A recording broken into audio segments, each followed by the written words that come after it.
السلام علیکم ناظرین، میں آپ کا میزبان محمد افضل شافی مشاہیر کویت پروگرام کے ساتھ سرزمین کویت سے حاضر ہوں۔ ناظرین، آج میرے پاس مشاہیر کویت میں ایک ایسی شخصیت موجود ہے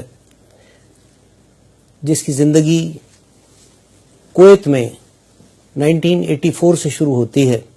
آپ نے 1984 سے لے کر 2017 تک آپ کی اچیومنٹس کاروباری دنیا میں بہت قابل تحسین ہیں۔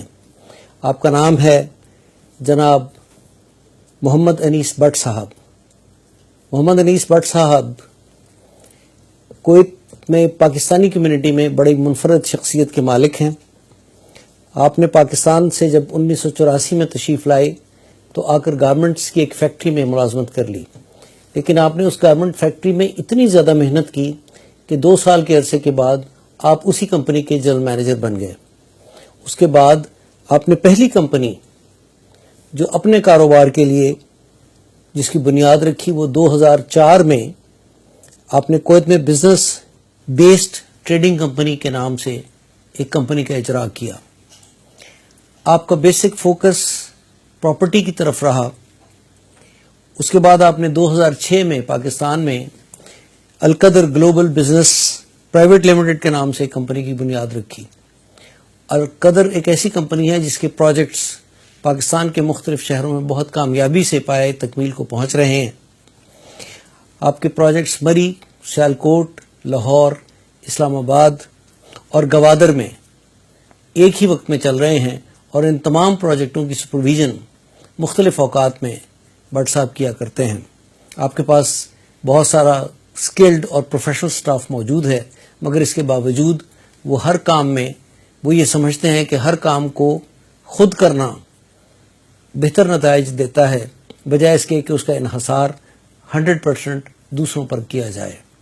ان کی زندگی محنت، مشقت، بغیر آرام کے بے انتہا محنت کرنا، ایمانداری اور ٹرانسپیرنسی پر بیس کرتی ہے۔ بٹ صاحب کی ایک خوبی اور بھی ہے کہ آپ نے کویت میں الیکٹرانک میڈیا کو باقاعدہ انٹروڈیوس کرایا، اور ایک بہت اچھی ووپ میڈیا جو کہلاتی ہے، وائس آف اوورسیز پاکستانیز، ان میں طارق اقبال صاحب اور جناب شہزاد خان صاحب، ان سب کی مدد سے اپنے ذاتی پیسے سے اسٹوڈیو بنا کر اس میں بہت سارے مشہور لوگوں کے انٹرویو کیے، اور پھر ان کے سیگمنٹس پاکستان کے بڑے مشہور چینل نیوز 1 سے چلا کرتے تھے۔ انہی دنوں میں جب بٹ صاحب کا بہت سارا فوکس میڈیا کی طرف تھا، آپ نے ایک قائد اعظم رحمۃ اللہ علیہ کی زندگی پر ایک ڈاکومنٹری بنائی، اور وہ اتنی متاثر کن ڈاکومنٹری ہے کہ اتنے سال گزر جانے کے باوجود بھی اس کی باز گشت مختلف محافل میں سنائی دیتی ہے، اور کبھی کبھی اسے دوبارہ ڈسپلے کے لیے مختلف محافل میں دکھایا جاتا ہے۔ آپ چیئرمین ہیں anti corruption and anti narcotics commission of Pakistan کے، اور اس کے علاوہ ڈائریکٹر بننے جا رہے ہیں لاہور نیوز 1 چینل کے۔ السلام علیکم جناب بٹ صاحب، لاہور ٹی وی کی طرف سے آپ کا شکریہ ادا کرتا ہوں کہ آپ نے انتہائی مصروفیت کے باوجود ہمارے لیے وقت نکالا۔ ہمارا مقصد آپ کو پیش کرنے کا یہ بھی ہے کہ ہر کامیاب آدمی کیسے کامیاب ہوتا ہے۔ یہ کوئی معجزہ نہیں ہوتا، ہر بار معجزے نہیں ہوتے، ہر بار آسمان سے یہ ساری چیزیں نہیں آتی۔ اس میں اللہ کی رضا کے ساتھ ساتھ انسان کی اپنی محنت کا بہت عمل دخل ہوتا ہے۔ جو لوگ ترقی نہیں کر پاتے وہ قسمت کو دوش دیتے ہیں، اپنی محنت نہیں بڑھاتے۔ بٹ صاحب ایک سیلف میڈ آدمی ہیں جنہوں نے بہت محنت کی ہے، بے تحاشا محنت کی ہے۔ 20 گھنٹے روز کام کرنا اور مہینوں کرتے رہنا، یہ ان کے لیے کوئی بہت بڑی بات نہیں تھی۔ کیا ہم 20 گھنٹے روز کام کرتے ہیں؟ ایسا نہیں ہے۔ اسی لیے اللہ کی ذات ان لوگوں کی محنتوں کے نتیجے میں ان کو کامیابیاں عطا فرماتا ہے۔ بٹ صاحب میں آپ سے پہلا سوال یہ کرنا چاہوں گا کہ اتنی کامیاب زندگی کے لیے آپ کے کوئی آبجیکٹیوز رہے ہوں گے، کیا آپ نے کوئی روڈ میپ بنایا ہوا تھا، پلان کیا ہوا تھا کہ مجھے یہ کرنا ہے کویت میں، ایسے کرنا ہے ویسے کرنا ہے، یا جو چیزیں آپ کے راستے میں آتی چلی گئیں آپ کرتے چلے گئے اور آج آپ ترقی کی ان منازل پر ہیں؟ سب سے پہلے تھینک یو ویری مچ شفیع صاحب، آپ کا شکریہ، آپ نے مجھے اس قابل سمجھا کہ میں چند الفاظ کہہ سکوں۔ یہ 84-85 کی بات ہے جب میں کویت آیا، جی، اور میں ایز اے پروفیشنل فوٹوگرافی میں یہاں انٹر ہوا، اچھا، اور پہلے 4-5 سال میں ایز اے فوٹوگرافر کام کیا، جی، اور اس کے بعد وقت گزرتا گیا اور پھر 90 آ گیا، جی، جس میں عراق اور کویت کی وار کا سلسلہ شروع ہوا۔ ٹھیک، پھر 92 میں دوبارہ آیا، اچھا، اور 94 میں نے پھر وہ جو آپ نے ذکر کیا گارمنٹ فیکٹری کو جوائن کیا۔ جی، جی، وہاں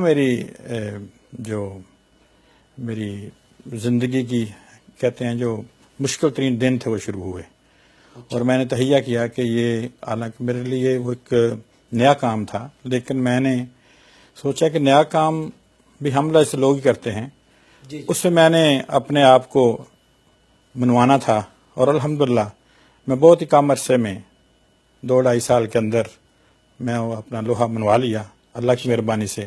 جی، یہ بزرگوں کی دعائیں تھیں، اور میرے خصوصاً پیرنٹس کی خصوصی دعائیں تھیں، اور اللہ تعالیٰ کی خاص مہربانی سے میں وہ اچیومنٹ ود ان 2-3 ایئرس ماشاء اللہ، وہ میں نے اچیو کر لی۔ اور جس طرح آپ نے کہہ رہے تھے، اور واقعی بجا ہے کہ 18 اور 20 گھنٹے بھی کام کرنا پڑتا تو کام کرتے تھے، چونکہ میں جس دور سے گزر رہا تھا، تو میں نے چونکہ ایک میرے لیے نیا کام تھا اور میں نے اچیو کرنا تھا، اور میں نے پھر اگر ٹائم اپنا میرا ٹائم ڈیوٹی کا تو 10-12 گھنٹے تھا، 10 گھنٹے تھا، لیکن اگر میں 10 گھنٹے ہی دیتا اور اپنے کام سے متعلق رکھتا تو میں اس جگہ پہ نہ پہنچتا۔ یقیناً، تو اس لیے میں نے یہ جو زیادہ ٹائم کیا، کام کیا، اس کا مطلب یہی تھا کہ میں میکسیمم اچیومنٹ کی طرف جاؤں، ماشاء اللہ، اور یہ 2 سے 2.5 سال لگے، جس میں الحمدللہ جو میری ایک ریکوائرمنٹ تھی وہ پہلے ہی 3 سال میں پوری ہوگی، جو میں سوچ کے آیا تھا۔ اچھا، ماشاء اللہ، لیکن آپ کا جو بیسک ٹارگٹ تھا جی وہ جی آپ نے پہلے 3 سال میں اچیو کر جی لیا۔ ہو گیا، جی الحمدللہ۔ لیکن پھر جب چلتا گیا اور یہ کارواں بڑھتا گیا، جب فیکٹری شروع ہوئی تو اس وقت تقریباً 100 کے لگ بھگ وہاں پہ افرادی قوت تھی، جی، اور ود ان 3-4 ایئر میں یہ 550 تک ہم لے گئے۔ اچھا، ماشاء اللہ، اتنی ایکسپینشن ہو گئی اس فیکٹری میں۔ جی جی، جی، اور یہ ٹوٹل ایکسپورٹ کا کام کرتی تھی، جی، اور اس کے بعد پھر میں نے دیکھا پیچھے مڑ کے کہ کیا ہو رہا ہے پیچھے، بہت تو بس الحمدللہ میں اس کو کراس کرتا گیا۔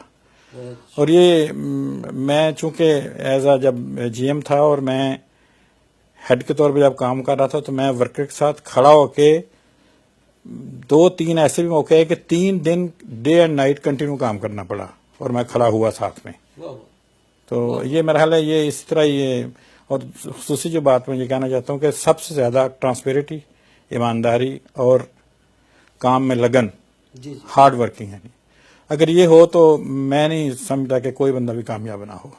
ماشاء اللہ، بڑے سنہری اصول بٹ صاحب بتا رہے ہیں کہ یس، محنت، ٹرانسپیرنسی، ایمانداری، لگن، اس کے بغیر بھی کوئی بھی چیز ممکن نہیں ہے۔ اگر ہر آدمی یہ فیصلہ کر لے کہ اس کو انہی پیرامیٹرز پہ چلنا ہے تو یقیناً ہم میں سے بہت سارے، بٹ صاحب تو شاید نہ بن سکیں، لیکن اپنی زندگیوں میں بہت ساری کامیابیاں ضرور سمیٹتے ہیں۔ بٹ صاحب، آپ کو سیلز اور مارکیٹنگ کا کویت میں گرو مانا جاتا ہے، لوگ آپ سے اس کے بارے میں ٹپس لیتے ہیں، تو یہ ایک پرٹیکولر ایبلٹی، اس میں ایکسل کرنے کے لیے آپ کو کیا کرنا پڑا، and how did you achieve that? یہ بہت مشکل کوشچن آپ نے پوچھا ہے۔ اس کے لیے واقعی محنت کی ضرورت ہوتی ہے، پڑھائی کے ساتھ ساتھ ایکسپیریمنٹ، اور اس میں بھی صرف اور صرف سچ۔ اگر آپ سچ کا ساتھ دیں گے، اور میرا خیال ہے کیونکہ وقت کے ساتھ ساتھ لوگ آزماتے ہیں کہ کہاں تک چلتے ہیں، تو جب آپ کسی کی کوئی بھی سیلز مین ہو یا کوئی بھی ڈپارٹمنٹ ہو، اس میں اگر سچ کا ساتھ آپ نہیں چھوڑیں گے نا تو آپ ڈیفینیٹلی کامیاب ہو جائیں گے۔ جہاں تک اسکل کا تعلق ہے وہ یہ ہے کہ یہ آلموسٹ مجھے سیلز پوائنٹ پہ پہنچنے کے لیے عرصہ 10 سال لگا، جس سے میں نے اسٹڈی کیا، کلائنٹ کو اسٹڈی کیا، ماحول کو اسٹڈی کیا۔ ہمارا 1-1.5 لاکھ تو بندہ ہے یہاں پہ، تو اس کے ساتھ ساتھ ڈیلی کا ہمارا کام ہوتا تھا جب ہم اسپیشلی ریل اسٹیٹ میں اندر آئے، تو اس میں ایکسپیریمنٹ تو ڈیلی ہوتے ہیں اور ڈیلی آدمی کچھ نہ کچھ سیکھتا ہے. ابھی بھی ہم سیکھ رہے ہیں اور آپ کی بات بڑی ہوتی ہے، لیکن میں اپنے آپ کو اسٹوڈنٹ سمجھتا ہوں ہر وقت، اور میں ہر لمحہ سیکھتا ہوں. جیسے لوگ کہتے ہیں نا کہ بڑے لوگوں کی بڑی باتیں، جہاں آدمی یہ سمجھنے لگتا ہے کہ وہ بہت کچھ سیکھ گیا ہے، وہیں اس کی ترقی رک جاتی ہے. ہر وقت طالب علم رہنا ہی بہت بڑی کامیابی کا زینہ ہے. And there is no end to it, there is no limit. Knowledge کی کوئی لمٹ نہیں ہے، اپنے آپ کو ایکسل کرنے کی کوئی لمٹ نہیں ہے. بٹ صاحب، آپ چیئرمین ہیں anti corruption and anti narcotic commission of Pakistan کے. اس کے ساتھ ساتھ آپ ایک ریہیبلیٹیشن سینٹر بھی چلا رہے ہیں، اس کے بارے میں کچھ بتائیے. یہ ادارہ آلموسٹ 1.5 سے 2 سال ہو گیا کریٹ کیا ہے. یہ اس کا جو بنیادی کام ہے وہ ہے اویئرنیس کریٹ کرنا. اور اس میں ہم مختلف محافل میں مختلف اسکول، یونیورسٹی، اسٹوڈنٹس میں اور پیرنٹس کے ساتھ مل کے مختلف سیمینار ارینج کرتے ہیں جس میں اویئرنیس کی جاتی ہے کرپشن کے اوپر اور منشیات کے اوپر. یہ 2 ایسے ڈپارٹمنٹس ہیں اور جس کو ہم نے معاشرے سے نکال باہر کرنا ہے، اور یہ دونوں ایلیمنٹ ہیں جو یہی مین ریزن ہیں کسی معاشرے کو تباہ کرنے کے لیے. جو سینٹر ہے ریہیبلیٹیشن سینٹر ہے وہ لاہور میں ہے، اور اس میں ہم جو ایڈکٹس ہوتے ہیں، جو بدقسمتی سے اس طرف چلے جاتے ہیں، ان کی ریہیبلیٹیشن کا کام ہوتا ہے. اور ہم مل جل کر وہاں پہ ہاسپٹل اس طرح کا ہے کہ وہ اپنی بیس آپ پہ ہے، گورنمنٹ کی طرف سے سپورٹ نہیں ہے فی الحال، لیکن دوست احباب سب ملا کے تو اس کو چلاتے ہیں. اور ابھی بھی ریسنٹلی کویت سے 2-3 پیشنٹ یہاں سے وہاں ایڈمٹ ہیں. جی، تو اس پہ ہم دن رات وہ کام ہو رہا ہے اس کے اوپر. ہاں، چونکہ ڈرگس میں مبتلا بچے ہیں، ان کو تو مسلسل نگہداشت کی ضرورت ہوتی ہے. جی، وہاں ایڈمیشن ہوتا ہے، اور ایڈمیشن کے بعد ان کو جو پہلا مہینہ ہے وہ تو بڑی سختی ہوتی ہے کہ ان کو باہر نہیں نکلنے دیا جاتا، اور باہر ایون پیرنٹس کو بھی نہیں ملنے دیتے. اور پھر جو اگلا مہینہ ہوتا ہے اس میں پھر وہ ذرا ریلیکس ہو جاتا ہے، اور جب ڈوز وغیرہ اس کو کم ہوتی ہے تو وہ ہو جاتا ہے ٹھیک انشاءاللہ. تو یہ ایک میں سمجھتا ہوں کہ ایک قومی فریضہ ہے کہ یہ لوگ جو کسی نہ کسی ریزن سے اس طرف چلے جاتے ہیں، ان کو ایک نارمل انسان لا کے واپس اپنی راہ پہ گامزن کرنا چاہیے. آپ رفائی کاموں میں بہت پیش دکھائی دیتے ہیں، تو کیا اس کے پیچھے کوئی کہانی، کوئی محرکات یا کوئی ٹرننگ پوائنٹ ہے، یا بائی نیچر آپ شروع سے اسی طرح کے ہیں، یا کوئی ایسا واقعہ جس نے آپ کی زندگی کا رخ بدلا ہو؟ شافی صاحب، حالات و واقعات کچھ اس طرح ہیں کہ وقت کے ساتھ ساتھ انسان کو پتہ چلتا ہے کہ وہ یہ زندگی کیا ہے، آگے آنے والی زندگی جو ابدی ہے وہ کیا ہے. جی، تو ہر انسان میں سمجھتا ہوں کہ وہ اس طرف آلموسٹ زیادہ تر انسان کا جو بیہیویئر ایسے ہی ہے کہ وہ آخرت کا سوچتے ہیں. ہمارا ایک چھوٹا سا انسیڈنٹ ہوا تھا کہ ہم بس اللہ نے رکھ لیا. یہ پاکستان کی بات تھی، بس کوئی انسیڈنٹ ایسا ہوا تھا. تو اس کے بعد ہم نے سوچا کہ یہ دنیا جو ہے یہ کیسے کہتی ہیں 4 دن کی دنیا ہے. واقعی یہ بالکل ٹھیک ہے. کسی کو کیا پتا ہے کب کس نے منتقل ہو جانا ہے. تو آپ نے جو آگے اعمال لے کے جانے اچھے برے وہ جانے ہیں. آپ نے جو یہ سب بنا لیا یہ سب یہیں رہ جانا ہے. اس میں تو کوئی شک نہیں ہے. جی بالکل. تو اس کو مد نظر رکھتے ہوئے ایک دل میں تھوڑا سا ہے کہ ہم جتنی میکسیمم خدمت کر سکیں. حالانکہ یہ کچھ بھی نہیں ہے، یہ آٹے میں نمک کے برابر بھی نہیں ہے. لوگ ماشاءاللہ بہت کچھ کرتے ہیں. تو اللہ تعالیٰ سب کو توفیق دے، اور ہماری بھی جو ہم چھوٹا موٹا کرتے ہیں اللہ تعالیٰ اس کو قبول کرے. یہی ایک آئیڈیل اسلامک سوسائٹی کو جنم دیتی ہے چیز کہ اگر میں آپ کی مدد کروں، آپ میری مدد کریں، تو ہم ایک دوسرے کی مدد کرتے ہوئے ان مشکلات پہ قابو پا سکتے ہیں.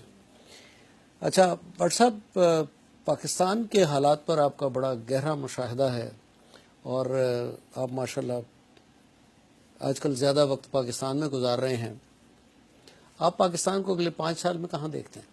پاکستان کا فیوچر مجھے بہت برائٹ نظر آتا ہے انشاءاللہ تعالی.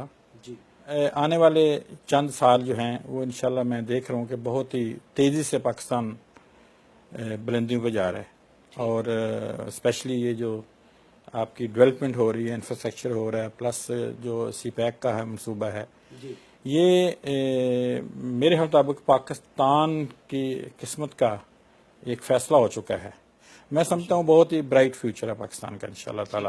ضرورت یہ ہے کہ ہر بندہ پازیٹیو رہے، پازیٹیو سوچے، تو انشاءاللہ ہمارا ملک تمام ملکوں سے اچھا ملک ہے ہمارا. لوگ ماشاءاللہ بہت اچھے ہیں. بہت اچھی بات ہے بٹ صاحب. ہم لوگوں کا یہ ایک المیہ ہے کہ ہم سب سے زیادہ تنقید اپنے ملک پر کرتے ہیں، اپنے لوگوں پر کرتے ہیں. اگر اس سے بہت کم وقت میں ہم اپنے ملک کی ترقی کے لیے کام کریں تو میرا خیال ہے کہ صورت حالات بدل سکتی ہے. پاکستان کے حالات کو بدلنے کے لیے کوئی فوج کہیں اور سے نہیں آئے گی، کوئی لیڈرشپ کہیں اور سے نہیں آئے گی. ہم کو ہی اپنے آپ کو بدلنا ہے. اگر آج میں اپنے فرائض ادا کرنے لگ جاؤں، وہ آٹومیٹکلی دوسرے شہری کے حقوق ہوتے ہیں. اسی طرح ہم آہستہ آہستہ اپنے آپ میں تبدیلیاں لانی شروع کر دیں تو ہم ایبسولوٹلی ایک بہت ترقی یافتہ ملک ہیں، بن سکتے ہیں، اس سے بھی زیادہ آگے جا سکتے ہیں، کیونکہ اللہ کی ذات نے پاکستان کو ایسی نعمتوں سے نوازا ہے کہ باقی دنیا میں اس کی نظیر نہیں ملتی. آپ شمار کرنے لگ جائیں بٹ صاحب تو Pakistan is an ultimate country. تو اللہ کی ذات اسے سلامت رکھے. اچھا بٹ صاحب، ہر بڑے آدمی کے کچھ آئیڈیلز ہوتے ہیں، وہ کچھ لوگوں سے انسپریشن لیتا ہے یا ان کی جو سوانح حیات ہے اس کو فالو کرنے کی کوشش کرتا ہے. آپ کی زندگی میں آپ کے آئیڈیلز کون رہے ہیں جنہوں نے آپ کی زندگی پر گہرے اثرات مرتب کیے ہوں؟ میں ایک نارمل سے بندہ ہوں، میں کوئی بڑا نہیں. مجھے اپنے ناظرین کے ساتھ موجودگی میں یہ کہنے دیجئے، اگر آپ ایک عام سے بندے ہوتے تو مشاہیر کویت میں نہیں ہوتے.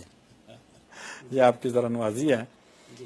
میرے جی سب سے پہلے تو میں نے میرے جو آئیڈیل ہیں وہ رسول کریم صلی اللہ علیہ وسلم ہیں، اور اس کے بعد میں اپنے والد گرامی کو ان سے بڑا متاثر ہوں. اور یہ جو میری یہ کام کی جو لگن ہے اور کام کے پیچھے پڑ جانا، یہ میں نے والد صاحب سے سیکھا ہے. آپ نے ابھی بتایا کہ آپ کے آئیڈیلز میں آپ کے والد محترم، جس پہ مجھے بے انتہا خوشی ہوئی. آپ ان کے بارے میں تھوڑی سی تفصیل سے ہمیں بتائیے. میں نے اپنی زندگی میں، میرا خیال ہے، اس طرح کا شخص نہیں دیکھا جن کے پاس کسی قسم کا بھی کوئی مسئلہ ہو، کسی قسم کا کام ہو، آپ پوچھے تو آپ کو پازیٹیو جواب نہ ملا ہو. نمبر 1. نمبر 2، آپ فرض سے شروع کر لیں اور چھت تک چلے جائیں. گھر ہو، کام ہو، کپڑے ہوں، کسی قسم کا کوئی کام ہو، اس میں وہ ماسٹر ہیں بغیر استاد کے. انہوں نے 21 ڈیز اپنی زندگی کے ایک ریڈیو میکینک کے ساتھ گزارے تھے. Only 21 days. 4 جماعتیں وہ پڑھے ہوئے ہیں، اور میں ان کے سامنے شاید انگلش بھی نہ بول سکوں. اور ابھی تو خیر وہ قرآن کی ڈیپلی اسٹڈی میں ہیں، لیکن ہر کام، کوئی بھی کام آپ سوچ لیں، اس کا وہ سرا بھی پکڑائیں گے آپ کو، اور اس کا ایگزیکٹ ایکوریٹ جو طریقہ کار ہے وہ بھی بتائیں گے. کوئی کیلکولیشن ہو، میتھمیٹک ہو، کچھ سلائی کڑھائی، ڈانس، کسی قسم کا کوئی کام. تو فنون لطیفہ سے آپ کی دلچسپی، میوزک سے، ڈانس سے، ادب سے، شاعری سے، یہ آپ نے انہیرٹ کی ہے؟ یہ والد صاحب سے ہے. انہوں نے قوالی، اور ان کو بڑا شوق ہے قوالی کا، گانا، ڈانس، بانسری، میوزک، تمام جو انسٹرومنٹ ہیں وہ بجاتے ہیں. جی بجا لیتے ہیں، اور یہ بغیر کسی سیکھے ہوئے. یہ اصل میں فن یہ کسی کی سیکھا نہیں ہے، خود اپنے آپ. جہاں تک آپ کا اپنے والد کو آئیڈیلائز کرنا ہے، یہ بہت ہی خوبصورت بات ہے. ناظرین، ہماری بدنصیبی ہے، ہم اپنے گھر کے مکہ کو، مدینہ کو چھوڑ کر جہان بھر میں خوشیاں تلاش کرنے نکلتے ہیں.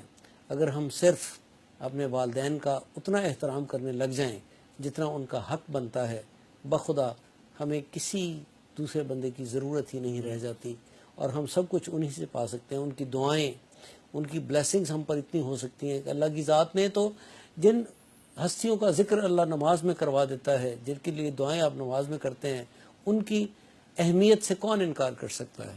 اور مجھے بڑی خوشی ہے بٹ صاحب کہ آپ کے آئیڈیلز میں آپ کے والد بھی ہیں. ہمیں یہ معلوم ہوا ہے کہ آپ بہت ساری کتابیں پڑھتے ہیں، ہر وقت آپ کچھ نہ کچھ پڑھ ہی رہے ہوتے ہیں، تو کتابوں سے یہ جو دلچسپی ہے، کیا یہ بھی کوئی بچپن کا شوق ہے یا عین جوانی میں آپ نے یہ شوق پالا؟ نہیں، یہ عین جوانی کے کچھ دیر بعد میں شوق والا.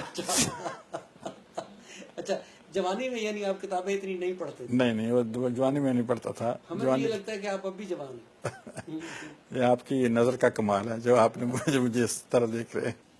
کس قسم کی کتابیں پڑھا کرتے ہیں؟ فلسفہ، تاریخ، نفسیات؟ میں بزنس کو میں زیادہ ترجیح دیتا ہوں تھوڑا سا، جی. اور جو لیٹسٹ اس پہ ریسرچ ہو رہی ہیں اس کو، ان کے تھیسز وغیرہ پڑھتا ہوں. اور پلس آپ کی شاعری کی جو بک ہے وہ بھی میں پڑھتا ہوں. بہت، آپ کی بہت محبت ہے. بہت بہت شکریہ. تو ہمیں یہ بھی، ہماری جو ابتدائی انویسٹیگیشن آپ کے بارے میں رہی ہے، جو اطلاعات ہمیں موصول ہوئیں، ان میں یہ تھا کہ آپ سیر و سیاحت بہت آپ کی زندگی میں بہت اہمیت رکھتی ہے. تو کہاں کہاں گھومیں، کیا کچھ دیکھ ڈالا؟ پاکستان کا کافی ایریا میں نے دیکھا ہے، جی. اور ماشاءاللہ مجھے تو پاکستان کے کچھ ایریا ایسے ہیں کہ میں بہت سارے اور ملک بھی دیکھے ہیں لیکن مجھے ایسے نہیں ملے. واہ واہ. اور جو لطف اور جو مزہ پاکستان میں ہے وہ کہیں بھی نہیں ہے. بجائے یورپ، یہ وہ آسٹریلیا اور یہ سنگاپور، سری لنکا اور گلف پورا سارا میں گھما ہوں. جی. لیکن جو ایک راحت اور خوشی آپ کی اپنی مٹی میں ہے وہ کہیں بھی نہیں ہے. لیکن باقی سب بناوٹی چیزیں ہیں، بالکل صحیح بات. لیکن ریل چیز جو ہے وہ آپ کا گھر ہے، آپ کا ملک ہے. ایسٹ اور west, home is the best. بالکل صحیح بات. بہت. اس کے علاوہ آپ کے کچھ مشاغل، اس کے علاوہ آپ کیا کرتے ہیں؟ زیادہ تر میں بزنس کے اوپر ہی اسٹڈی کرتا ہوں، اور کس طرح خدمت خلق کی جائے. یہ بزنس بھی خدمت خلق کے ساتھ اٹیچ ہے بے شک. کہ اگر آپ کا بزنس ہوگا تو خدمت خلق بھی ہو سکتی ہے. تو میں اس نظر سے اس کو دیکھتا ہوں کہ کچھ نہ کچھ یہ اس پہ کوئی نئی چیز پیدا کرنے کی کوشش کروں. ایک آخری سوال، نوجوان نسل جو مختلف منشیات میں مبتلا ہو کر اپنی جان اور والدین کے لیے سہانے روح بن جاتی ہے، وہ مناظر آپ نے یقیناً بہت سارے دیکھے ہوں گے. اس قوم کے ان نوجوانوں کے نام کوئی پیغام آپ دینا چاہیں؟ بالکل. میں نے یہ تلخ تجربہ میرا رہا ہے، اور یوں ہی یہ 2-3 سال میں نے دیکھے ہیں. جی. اور ایسے ایسے بچے، ایسے ایسے خوبصورت بچے، ایسے ایسے جوان اس لت میں جب پڑ جاتے ہیں تو ان کا حال اللہ معاف کرے بہت برا ہوتا ہے. جو والدین کے لیے سب سے زیادہ تو والدین کے لیے دکھ ہوتا ہے. بے شک. ان کو دیکھ کے ان کی آنکھوں سے آنسو جب نکلتے ہیں تو واللہ یہ وہ منظر جب دیکھیں تو پھر پتہ چلتا ہے. اور ان کی جو حالت ہوتی ہے پتہ نہیں، یہ اللہ تعالیٰ معاف کرے کس طرح وہ، یعنی کہ آپ جب ایک دفعہ آپ ان کو دیکھ لیں تو آپ کہیں گے کہ یا اللہ یہ ایک المیہ ہے. میں چاہتا ہوں، اور میں یہ ایک چھوٹا سا ایک کوشش صحیح کر رہا ہوں کہ مجھ سے جتنا ہو سکے گا انشاءاللہ میں اس رستے پہ آ کے جو بھی مجھ سے ہو سکا میں وہ کروں گا. اور جو بچے ہیں، جو یہ اسٹوڈنٹس ہیں، یوتھ ہے، ان کے لیے میرا یہ پازیٹیو یہ ایک میسج ہے کہ یہ جو رستہ جاتا ہے یہ بڑا خطرناک رستہ ہے. برائے کرم اس سے اجتناب کریں، اس سے پیچھے ہٹیں. اور جو اس طرف آ چکے ہیں میں ان کے لاحقین کو بھی میری یہ درخواست ہے کہ میکسیمم جتنی جلدی ہو سکے ان کو ان سے ریہیبلیٹیٹ کرائیں اور ان کو واپس ایک اچھا معاشرہ، اچھا ایک انسان بنائیں. شہری کے طور پر وہ معاشرے میں رہیں. بہت اچھے. بٹ صاحب آپ کا بہت شکریہ. میں یہ سمجھتا ہوں کہ ایز چیئرمین آپ خدمت خلق بھی کر رہے ہیں، اور یہ بہت بڑی ملک کی اس لحاظ سے بڑی خدمت ہے کہ آپ آنے والی نسل کو بچانے کی کوشش کر رہے ہیں. نارکوٹکس میں مبتلا بچے یقیناً بہت عذاب سے خود بھی گزرتے ہیں اور اپنے والدین کے لیے بھی بہت بڑا ایک امتحان ہوتے ہیں. آپ تصور تو کیجئے کہ جس ماں کا بچہ تڑپ رہا ہو ہیروئن کی طلب میں یا چرس کی طلب میں، یا وہ باپ جو اس کے علاوہ اور کچھ نہ دیکھ سکتا ہو کہ اس کا بچہ مرنے کے قریب ہے، ان کی بے بسی کو آپ کس طرح کے لفظوں میں بیان کر سکیں گے؟ آپ کس طرح ان کی دکھ کو، ان کے درد کو، اس کا احاطہ کیسے کر سکیں گے کاش ہمارے نوجوان دوست، نوجوان لڑکے جو صرف ایک کک کے واسطے، ایک جس کو کہنا چاہیے ایک تجربہ کرنے کے واسطے سب سے پہلے ڈرگس کا استعمال کرنے لگ جاتے ہیں، اور پھر وہ اس میں ایسے ڈوبتے ہیں کہ نکل نہیں سکتے، بہت سارے اپنی جانوں سے زندگی سے جان دھو لیتے ہیں۔ مجھے بتائیے وہ مائیں ان نوجوانوں کی لاشوں کو لے کر کہاں جائیں؟ تو خدا کے لیے میری ذاتی اپیل ہے، میرے تمام دوستوں کی طرف سے یہ اپیل ہے، لاہور ٹیلی ویژن کی طرف سے یہ اپیل ہے کہ خدا را اس راستے سے جتنا بچ سکتے ہیں بچیں، اور والدین سے بھی درخواست ہے کہ اپنے بچوں کو بالکل کھلا نہ چھوڑ دیں، ان کی اتنی نگرانی ضرور کریں کہ وہ کسی بری صحبت میں، کسی بری لت میں، کسی بری عادت میں نہ پڑ جائیں کہ کل آپ کے لیے اور آپ کے بچے کے لیے بہت بڑا امتحان ہو جائے۔ اسی کی نوٹ کے ساتھ بٹ صاحب ہم آپ سے اجازت لیں گے۔ آپ کے وقت کا ایک بار پھر بہت بہت شکریہ۔ ہم we all wish you the very best of luck. انشاءاللہ پاکستان میں آپ سے ملاقات ہوئی تو آپ کا ریہیبلیٹیشن سینٹر بھی وزٹ کریں گے اور اس کا کوریج بھی لاہور ٹیلی ویژن سے انشاءاللہ نشر کرائیں گے۔ بہت شکریہ سر، تھینک یو سر، اللہ حافظ۔